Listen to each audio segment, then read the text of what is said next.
जय हिंद साथियों, और आप सभी का स्वागत है यूपी जीएस चैनल पर।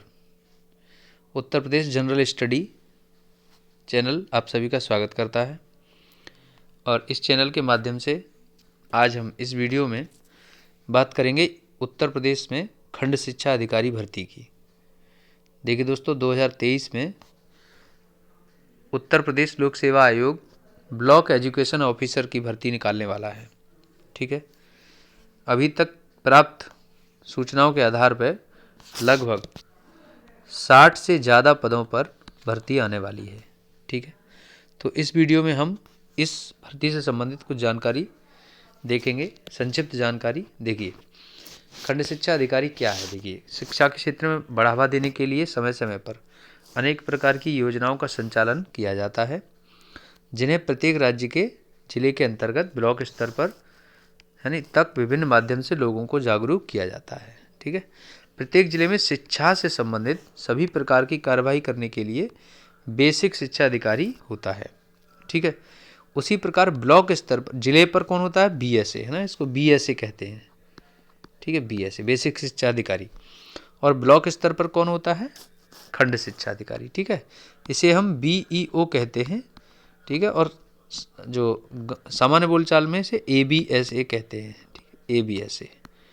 ठीक है, असिस्टेंट बीएसए। ठीक है, खंड शिक्षा अधिकारी अपने ब्लॉक के अंतर्गत सभी अध्यापकों, प्रधान अध्यापकों, प्राइमरी तथा जूनियर हाई स्कूल की जांच करता है तथा जांच में कमी प्राप्त कर उसमें सुधार के लिए प्रयास करते हैं। ठीक है, तो ये खंड शिक्षा अधिकारी हैं। आगे देखिए, अगर हम बात करें, देखिए Uttar Pradesh public service commission यानी कि यूपीपीएससी, ठीक है, द्वारा शिक्षा विभाग के तहत लगभग 60 प्लस पदों को भरने के लिए यूपी खंड शिक्षा अधिकारी भर्ती है ना, बीईओ वैकेंसी विज्ञापन जारी किया जाएगा।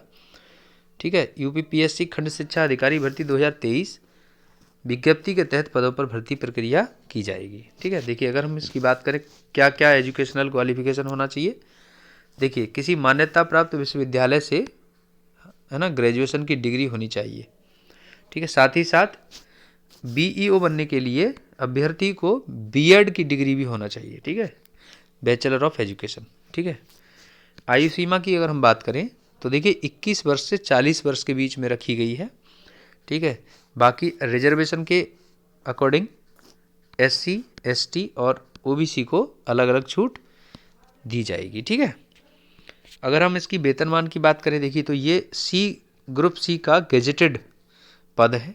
इसका वेतनमान 9,300 से लेकर के 34,800 और ग्रेड पे होगा इसमें 4,800। ठीक है, ये है नियुक्ति के पश्चात।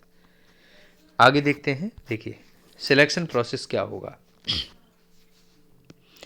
देखिए दोस्तों, सिलेक्शन प्रोसेस की अगर हम बात करें तो देखिए बीईओ पदों पर अभ्यर्थियों का चयन प्रारंभिक परीक्षा और मुख्य परीक्षा के आधार पर किया जाएगा। ठीक है, तो इस अब तक क्या है, इसमें क्या था, इंटरव्यू भी था, लेकिन अब जो अगला जो हम बात करें 2023 की बात करें तो 2023 में इसमें इंटरव्यू नहीं होगा। ठीक है, नहीं होगा। परीक्षा पैटर्न की बात करें तो देखिए इंटरव्यू नहीं होगा, पहली बात तो यही है। प्रारंभिक परीक्षा में सफल होने वाले कैंडिडेट्स मुख्य परीक्षा यानी मेंस में शामिल होंगे। ठीक है, अब इसमें जो चयन जो होगा वो मुख्य परीक्षा की मेरिट से किया जाएगा। ठीक है, प्रारंभिक परीक्षा 300 नंबर की होगी। ठीक है, इसमें 2.5 नंबर के 120 बहुविकल्पी प्रश्न पूछे जाएंगे, एमसीक्यू। ठीक है, एमसीक्यू होंगे। ठीक, 2 घंटे के लिए, मतलब 2 घंटे इसका टाइम रहेगा। अब बात करते हैं मुख्य परीक्षा। देखिए मुख्य परीक्षा में 2 पेपर होंगे। पहला पेपर 200 नंबर का जीएस का होगा। ठीक है, पहला पेपर क्या होगा, जीएस का होगा। ठीक है, और दूसरा ये 200 नंबर का होगा। ठीक है, और दूसरा पेपर किसका होगा, देखिए हिंदी और निबंध का। ठीक है, हिंदी और निबंध, ये भी 200 नंबर का होगा। ठीक है, तो कुल मिला के ये 100 नंबर की सामान्य हिंदी और 100 नंबर का हिंदी निबंध पूछा जाएगा। ठीक है, तो टोटल 400 नंबर का पेपर होगा। ठीक, मुख्य परीक्षा में कुल 40 प्रश्न पूछे जाएंगे। देखिए दोस्तों, इसमें आगे क्या है, देखिए 40 प्रश्नों के अंतर्गत क्या क्या होगा। देखिए 40 प्रश्न जो होंगे तो उसमें देखिए 10 प्रश्न सामान्य उत्तरी होंगे जिनका उत्तर आपको 125 शब्दों में देना होगा।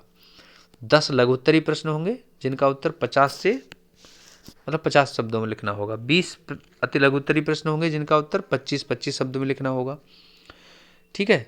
सामान्य उत्तरी प्रश्न 10 नंबर के, लघु उत्तरी प्रश्न 6 नंबर के और अति लघु उत्तरी प्रश्न 2 नंबर के होंगे। ठीक है, ये आपका पेपर का इस तरह से होगा। देखिए अब हम अगर बात करें प्री एग्जाम के सिलेबस की, देखिए दोस्तों सिलेबस की बात करते हैं। देखिए 2 घंटे का टाइम होगा, 120 क्वेश्चन होंगे और 300 नंबर का पेपर होगा। ठीक है, 2.5 नंबर का एक क्वेश्चन होगा। ठीक है, 2.5 अंक का एक प्रश्न। ठीक, अब देखिए सामान्य विज्ञान पूछा जाएगा, भारत का इतिहास पूछा जाएगा, भारतीय राष्ट्रीय आंदोलन से जुड़े हुए प्रश्न पूछे जाएंगे। ठीक है, इंडियन पॉलिटी, इकोनॉमी और कल्चर से क्वेश्चन पूछे जाएंगे। इंडियन एग्रीकल्चर, कॉमर्स और ट्रेड से प्रश्न पूछे जाएंगे। ठीक है, दीजिए 2011 की जनसंख्या की जनगणना, पारिस्थितिकी यानी कि इकोलॉजी और नगरीकरण, अर्बनाइजेशन भारतीय परिप्रेक्ष्य में पूछा जाएगा। ठीक है, वर्ल्ड ज्योग्राफी, इंडियन ज्योग्राफी और नेचुरल रिसोर्सेज पर क्वेश्चन पूछे जाएंगे। देखिए करंट अफेयर से इंटरनेशनल और नेशनल लेवल से प्रश्न पूछे जाएंगे। देखिए सामान्य बौद्धिक एवं तार्किक यानी कि है ना general intelligence and logical reasoning से संबंधित प्रश्न पूछे जाएंगे। ठीक है, देखिए उत्तर प्रदेश की शिक्षा, संस्कृति, कृषि, उद्योग, व्यापार, रहन सहन, सामाजिक प्रथाओं के संबंध में विशिष्ट जानकारी।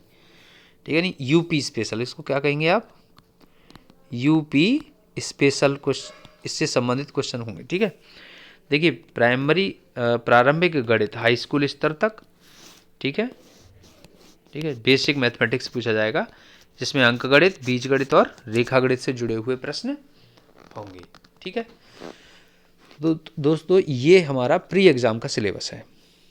ठीक है, आगे हम बात करेंगे देखिए मुख्य परीक्षा के पाठ्यक्रम की। देखिए दोस्तों यहाँ क्या है, मेन एग्जाम के सिलेबस की बात करें तो सामान्य अध्ययन का जो पेपर होगा वो 3 घंटे का होगा, इसमें 200 नंबर का पेपर होगा। ठीक है, देखिए भारत के इतिहास से संबंधित प्रश्न पूछेंगे, भारतीय राष्ट्रीय आंदोलन और भारतीय संस्कृति। ठीक है, Indian geography, Indian polity, Indian agriculture.